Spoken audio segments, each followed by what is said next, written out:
It's hardly a secret that the terms of political discourse are not exactly models of precision.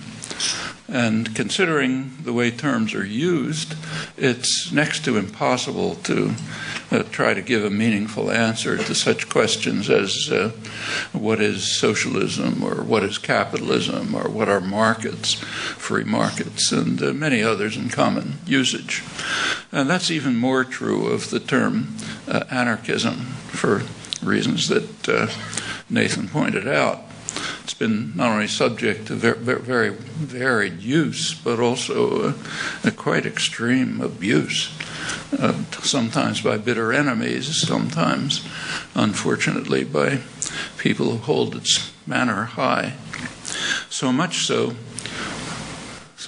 is the variation and abuse that it resists any simple characterization.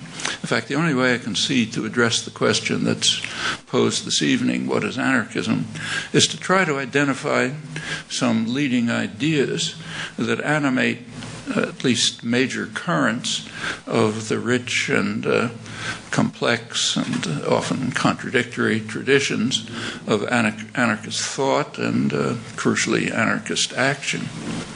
Well, I think a sensible approach can start with remarks by the perceptive, important anarchist intellectual and also activist Rudolf Rocker. I'll quote him. He saw anarchism not as a fixed, self-enclosed social system with a fixed answer to all the multifarious questions and problems of human life, but rather as a definite trend in the historic development of mankind, which strives for the free, unhindered unfolding of all the individual and social forces in life. It's from the 1930s. These concepts are not really original. They derive from the Enlightenment and the early Romantic period in rather similar words. Wilhelm von Humboldt, one of the founders of classical liberalism, among many other achievements, described the leading principle of his thought as the absolute and essential importance of human development in its richest diversity. That's a phrase that John Stuart Mill took as the epigraph to his On Liberty. It follows from that institutions that constrain such human development are illegitimate, unless, of course, they can somehow justify themselves. You find a similar conception widely in Enlightenment thought.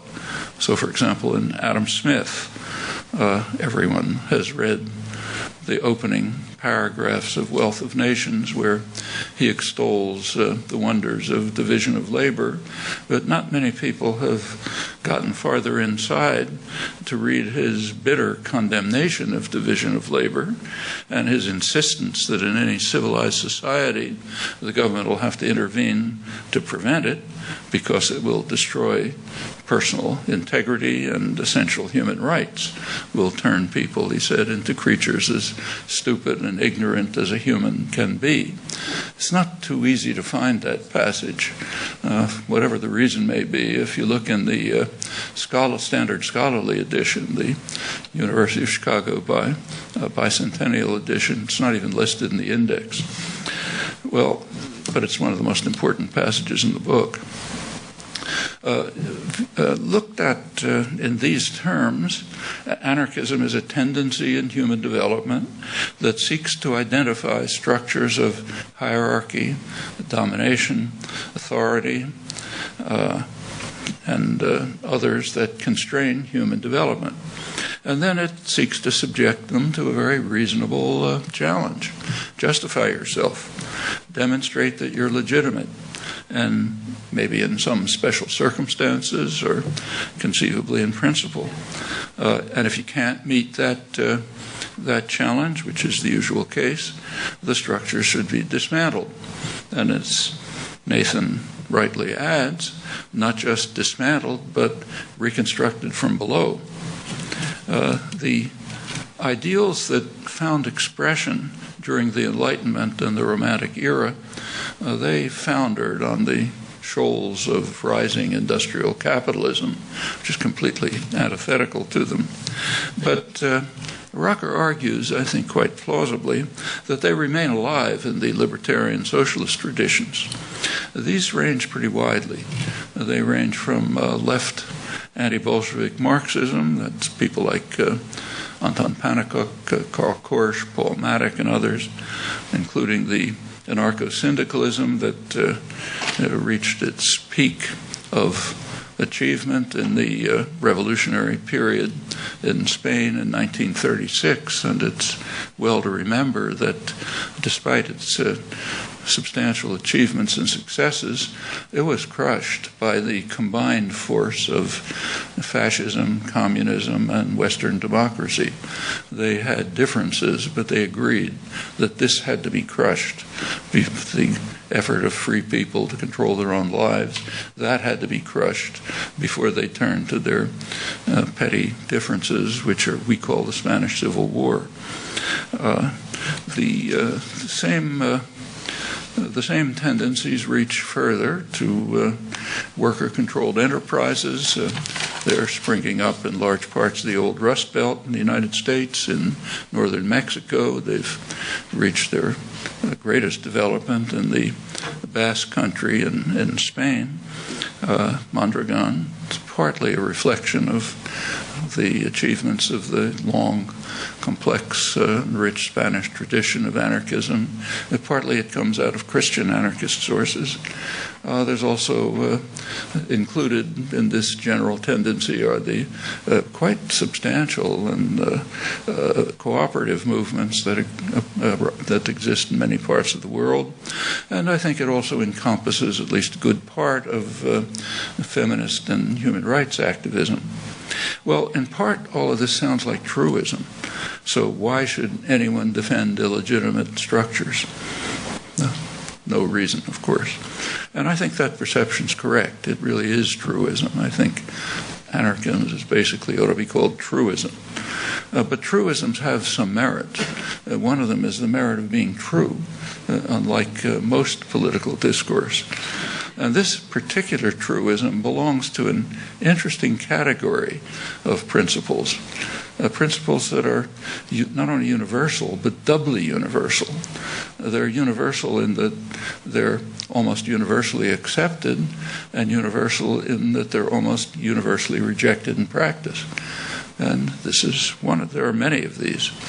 For example, the general principle that we should apply to ourselves the same standards we do to others, if not harsher ones. A few would object, a few would practice it. Or more specific policy proposals like democracy promotion or humanitarian intervention, professed, generally rejected in practice almost universally, all doubly universal. And this truism is the same, the truism that we should challenge and coercive institutions of all kinds, demand that they justify themselves, dismantle and reconstruct them if they do not. Easy to say, but not so easy to act on in practice. Proceeding with similar thoughts, I'll quote Rocker again. Anarchism seeks to free labor from economic exploitation and to free society from ecclesiastical or political guardianship. And by doing that, opening the way to an alliance of free groups of men and women based on cooperative labor and a planned administration of things in the interest of the community. Now, Rocker was an anarchist activist as well as political thinker, and he goes on to call on the workers' organizations, other popular organizations, to create, I'm quoting, not only the ideas, but also the facts of the future itself within the current society. That's an injunction that goes back to Bakunin. One traditional anarchist slogan is ni Dieu ni maître, no God, no master. It's phrase that Daniel Guérin took as the title of his very valuable collection of anarchist classics.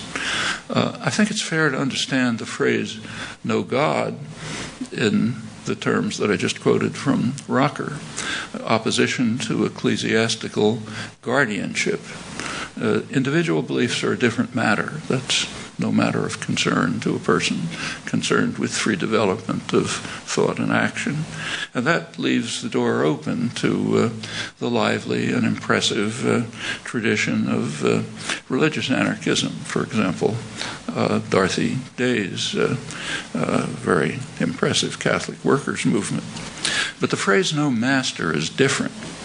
That refers not to individual belief, but to a social relation, a relation of subordination and dominance, a relation that anarchism, if taken seriously, seeks to dismantle and rebuild from below, unless it can somehow meet the harsh burden of establishing its legitimacy.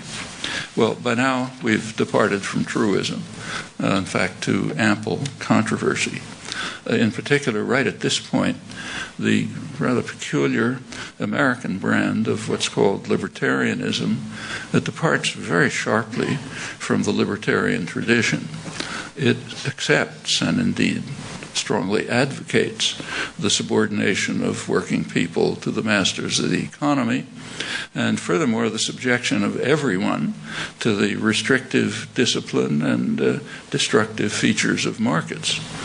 Now, these are topics worth pursuing. I'll take them up later if you'd like, but I'll put them aside here, though also recommending to you Nathan's comment, his suggestion about bringing together in some way the energies of the young libertarian left and right, as is indeed sometimes done.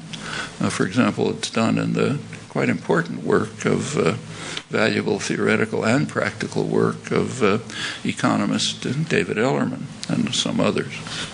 Well, anarchism, of course, is famously opposed to the state, while at the same time advocating planned administration of things in the interests of the community, Rocker's phrase again. And beyond that, broader federations of self-governing communities, workplaces. Well, in the real world of today, the same dedicated anarchists who are opposed to the state often support state power to protect people and society and the earth itself from the ravages of concentrated private capital. So take, say, a venerable anarchist journal like Freedom.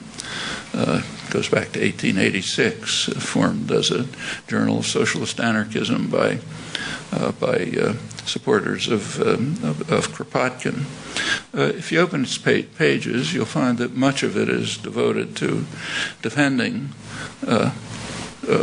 rights of people, the environment, society, often by invoking state power, like regulation of the environment or safety and health regulations in the workplace.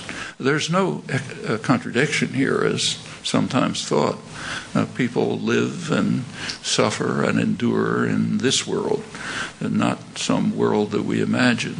And all the means available should be used to safeguard and benefit them, even if the long-term goal is to displace these devices and construct preferable alternatives. In discussing this, I've sometimes used an image that comes from the Brazilian workers' movement. It's discussed in interesting work by Bjorn Maybury Lewis. They speak of, they use the image of widening the floors of the cage. The cage is existing coercive institutions that can be widened by committed popular struggle, happened effectively over many years. And you can extend the image beyond. Think of the cage of coercive state institutions as a kind of protection from savage beasts that are roaming outside, namely the predatory, state-supported capitalist institutions that are dedicated to the principle of private gain, power, domination, with the interest of the community at most a footnote, maybe revered in rhetoric, but dismissed in practice and, in fact, even in Anglo-American law. Well, it's also worth remembering that anarchists condemned really existing states, not visions of unrealized democratic dreams, such as government of, by, and for the people. They bitterly opposed the rule of what Bakunin had called the red bureaucracy, which he predicted 50 years in advance would be among the most savage of human creations. And they also opposed parliamentary systems that are instruments of class rule. The contemporary United States, for example, which is not a democracy, it's a plutocracy. It's very easy to demonstrate. The majority of the population has no influence over policy. And as you move up the income wealth scale, you get more and more influence. The very top people get what they want, well established by academic political science, but familiar to everyone who looks at the way the world works. A truly democratic system would be quite different. It would have the character of, quote again, an alliance of free groups of men and women based on cooperative labor and a planned administration of things in the interests of the community. In fact, that's not too remote from one version of the mainstream democratic ideal. Actually, one version, I stress that. I'll return to others. So take, for example, the leading American social philosopher of the 20th century, John Dewey. His major concerns were democracy and education. No one took Dewey to be an anarchist, but pay attention to his ideas. In his conception of democracy, illegitimate structures of coercion must be dismantled. And that includes, I'll quote him, domination by business for private profit through private control of banking, land, industry, reinforced by command of the press, press agents, other means of publicity and propaganda. He recognized, still quoting, that power today resides in control of the means of production, exchange, publicity, transportation, and communication. Whoever owns them rules the life of the country, even if democratic forms remain. And until these institutions are in the hands of the public, politics will remain the shadow cast by big business on society. Very much what we see around us, in fact. But it's important that Dewey went beyond calling for some form of public control. That could take many forms. He went beyond. In a free and democratic society, he wrote, workers should be the masters of their own industrial fate, not tools rented by employers, not directed by state authorities. Now, that position goes right back to the leading ideas of classical liberalism, articulated by von Humboldt, Smith, others, and extended in the anarchist tradition. Turning to education, Dewey held that it is illiberal and immoral to train children to work not freely and intelligently, but for the sake of the work earned, to achieve test scores, for example, in which case their activity is not free because it's not freely participated in. And it's quickly forgotten, too, as all of us know from our experience. So he proceeded to conclude that industry must be changed from a feudalistic to a democratic social order, and educational practice should be designed to encourage creativity, exploration, independence, cooperative work. Exactly the opposite of what's happening today.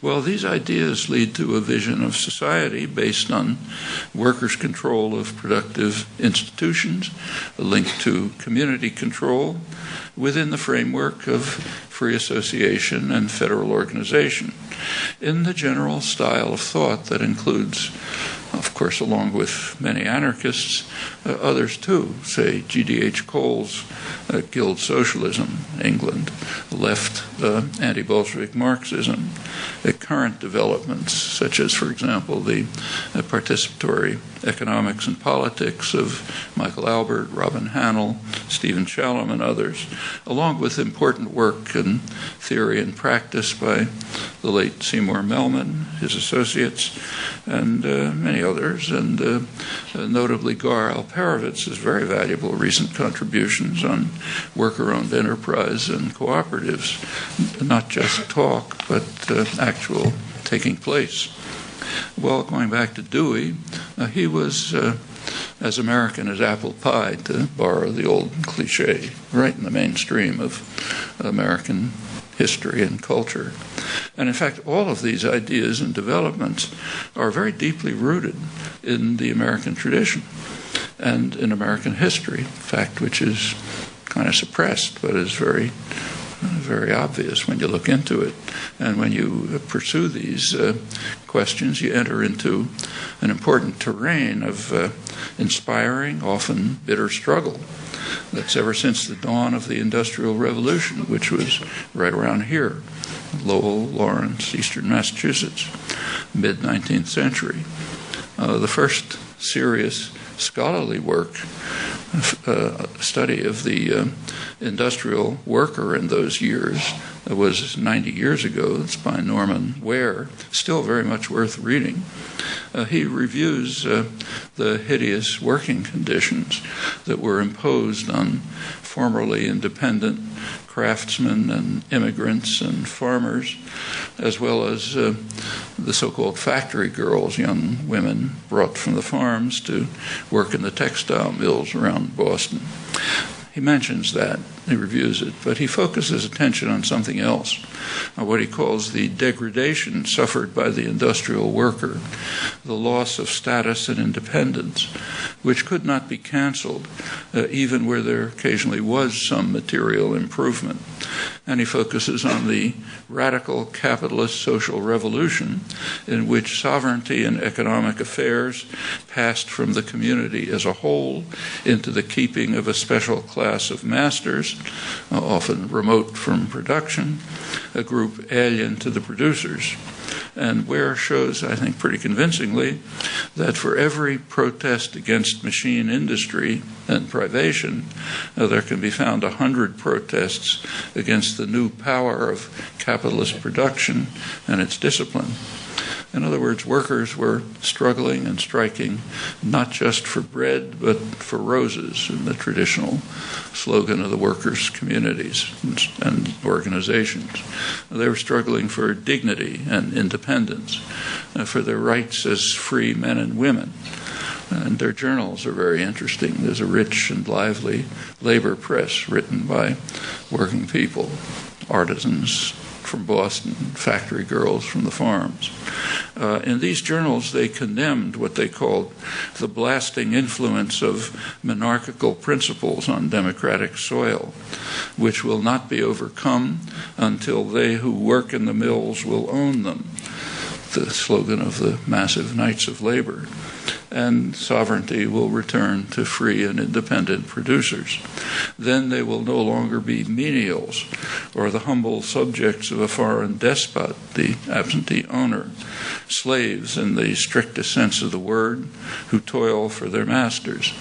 Rather, they will regain their status as free American citizens. The capitalist revolution instituted a crucial change from price to wage. It's very important. When a producer sold his product for a price, he retained his person.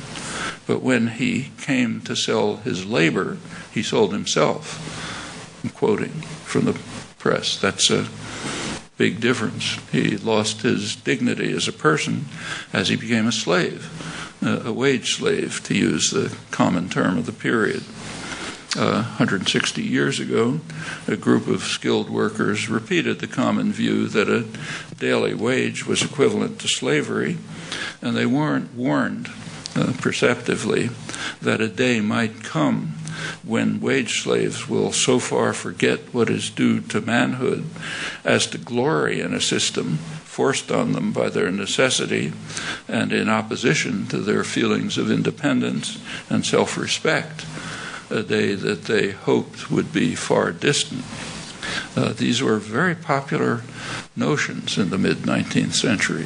In fact, so popular that they were a slogan of the Republican Party. You could read them in editorials of the New York Times. That's then, not now, but that day may come back, let's hope. Labor activists of the time warned bitterly often of what they called the new spirit of the age, gain wealth forgetting all but self. That was a new spirit of the age 150 years ago. And in sharp reaction to this demeaning spirit, there were quite enormous and active rising movements of working people and radical farmers. Radical farmers actually began in Texas, spread through the Midwest and much of the country. It was, of course, an agricultural country then. These are the most significant democratic popular movements in American history. They were dedicated to solidarity, mutual aid.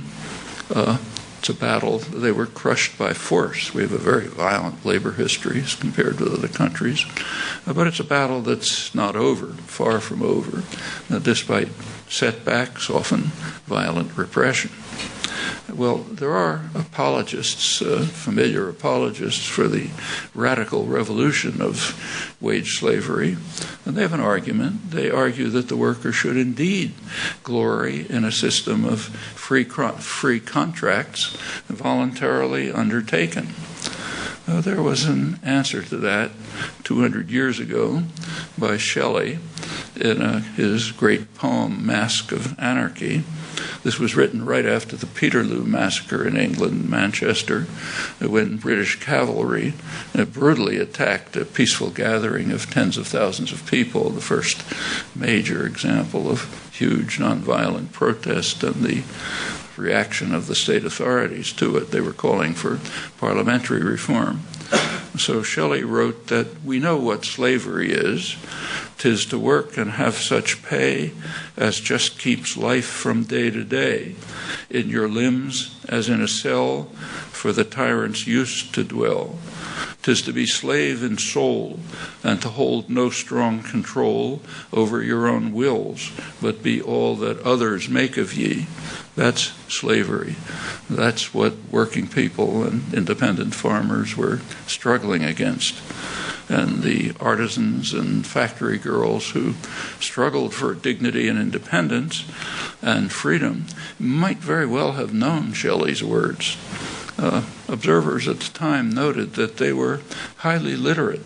They had good libraries. They were acquainted with the standard works of English literature. This is before mechanism and wage slavery, the wage system, ended the days of, at least curtailed the days of independence, high culture, and security. Before that, Ware points out, a workshop might be what he called a lyceum. Journeymen would hire boys to read to them while they worked. These were social businesses with many opportunities for reading, discussion, mutual improvement. Along with the factory girls, the journeymen, the artisans, bitterly condemned the attack on their culture. The same was true in England, incidentally, where conditions were much harsher. There's actually a great book about this by Jonathan Rose called The Intellectual Life of the British Working Class. It's a monumental study of the reading habits of the working class of what we think of as Dickensian England. And he contrasts what he calls the passionate pursuit of knowledge by proletarian autodidacts with the pervasive philistinism of the British aristocracy. Actually, I'm old enough to remember residues that remained among working people right here in New York in the 1930s who were deeply immersed in the high culture of the day. It's another battle that may have receded, but I don't think it's lost. Well, I mentioned that Dewey and American workers and farmers held one version of democracy with very strong libertarian elements. But the dominant version has been radically different. Its most instructive expression is at the progressive end of the spectrum, mainstream spectrum. So that is among people who are good Woodrow Wilson, FDR, Kennedy liberals. Here's a few representative quotes from icons of the liberal intellectual establishment on democratic theory. The public are ignorant and meddlesome outsiders. They have to be put in their place. Decisions must be in the hands of an intelligent minority of responsible men, namely us. And we have to be protected from the trampling and roar of the bewildered herd out there. The herd does have a function in a democratic society. They're supposed to lend their weight every few years to a choice among the responsible men. But apart from that, their function is to be spectators, not participants in action. And all of this is for their own good. We should not succumb to democratic dogmatisms about men being the best judges of their own interests. They're not. They're like young children. You have to take care of them. We're the best judges of their own interests. So their attitudes and opinions have to be controlled for their own benefit. We have to regiment their minds the way an army regiments bodies.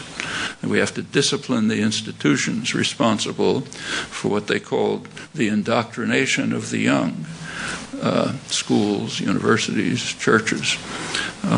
If we can do this, we can get back to the good old days. This is complaints about the 60s. We can get back to the good old days when Truman had been able to govern the country with the cooperation of a relatively small number of Wall Street lawyers and bankers, and then we'll have true democracy. These are quotes from icons of the liberal establishment. Walter Lippmann, Edward Bernays, Harold Lasswell, founder of modern political science, Samuel Huntington, Trilateral Commission, which largely staffed the Carter administration. Well, the conflict between these conceptions of democracy goes far back, goes back to the earliest modern democratic revolution in 17th century England. At that time, as you know, there was a war raging between supporters of the king and supporters of Parliament. That's the Civil War that we read about. But there was more. The gentry, the men who called themselves the men of best quality, they were appalled by the rabble who didn't want to be ruled by either king or Parliament, like the Spanish workers in 1936, neither side. They wanted to be ruled as they had their own pamphlet literature, and they said they wanted to be ruled by countrymen like ourselves that know our wants. It will never be a good world while knights and gentlemen make us laws that are chosen for fear and do but oppress us and do not know the people's sores. That's 17th century England.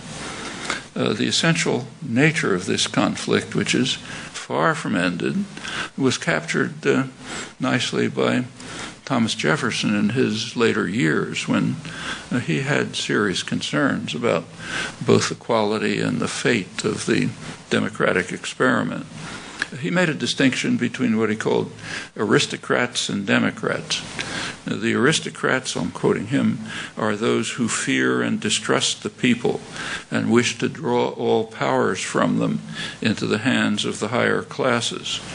The Democrats, in contrast, identify with the people, have confidence in them, cherish and consider them as the honest and safe, although not the most wise, depository of the public interest.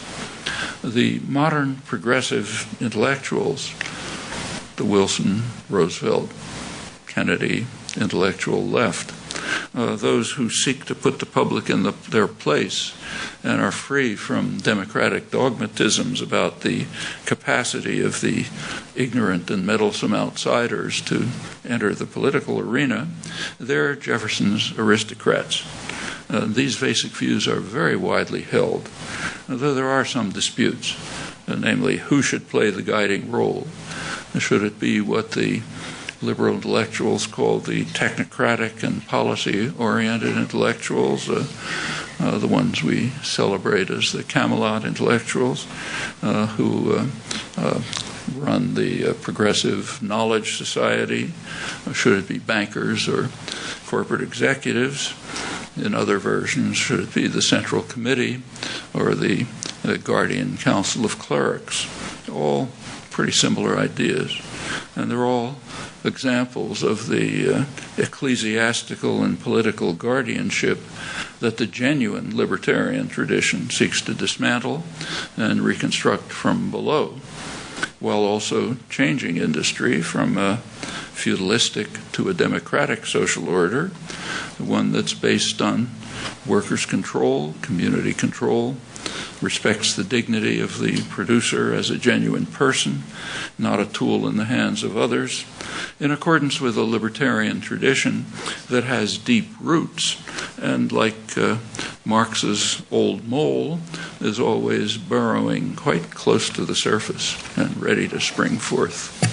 Thanks.